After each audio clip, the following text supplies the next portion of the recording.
Welcome everyone, I'm Kevin Mitchell and I'll be taking you through SelectButton's first unboxing video. Today we have Avermedia's latest capture device, the ExtremeCap U3 CV710. This is Avermedia's first USB 3.0 device. It'll allow you to capture uncompressed video at full 1080p at 60 frames per second, the first of its kind.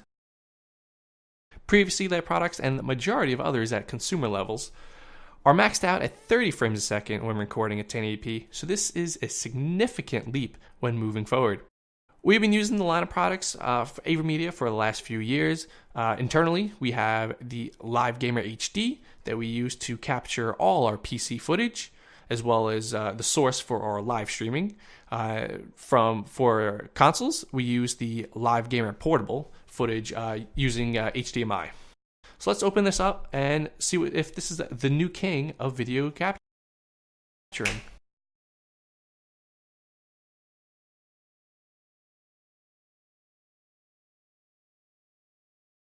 On top, we have the device itself. The top is covered by the standard plastic protective sleeve. Can't wait to peel that off. Directly underneath are the instructions. Let's see.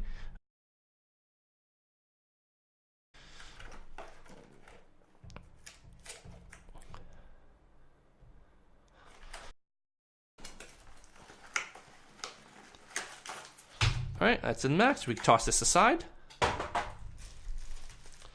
On top, we have the AV in cable hooked up to the component inputs. This will allow you to capture from older systems that don't support HDMI, also the PS3 and PS4, until Sony releases the patch that removes the HDCP protection. You can get around it by purchasing a converter, but that's another video for another day. Next is the USB 3.0 cable. It looks like it has the standard USB 3.0 on one end, and on the other side, it is using the USB 3 micro. You see that weird connection there. And then, of course, we have our quick guide regarding setup, installation, but I don't think we'll be needing that. Okay, and now for the device itself. It feels really light. It's actually quite thin, as you can see. I was expecting something much thicker. It doesn't appear to be much bigger than the smallest of their line, the Live Gamer Portable.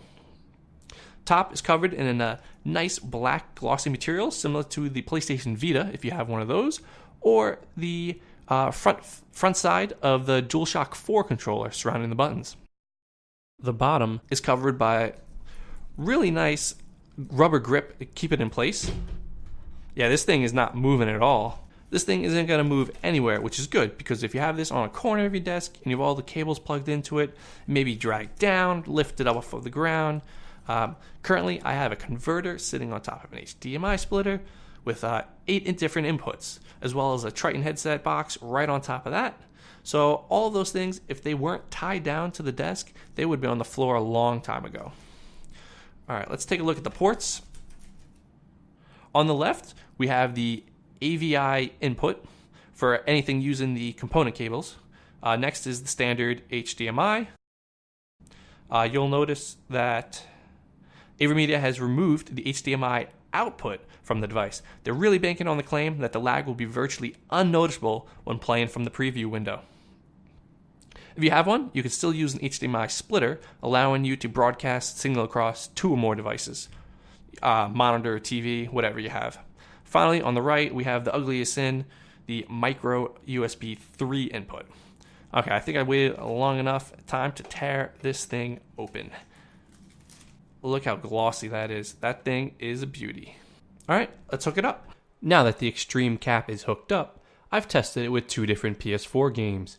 Click on the left side of the screen to play the video for the voxel-exploding thrill ride, Resogun, and on the right side to take to the seas in the Caribbean in Assassin's Creed 4 Black Flag. Both of these games run at 1080p at 60 frames per second. Of course, YouTube will degrade the videos to hell and back, as well as only play them at 30 frames per second.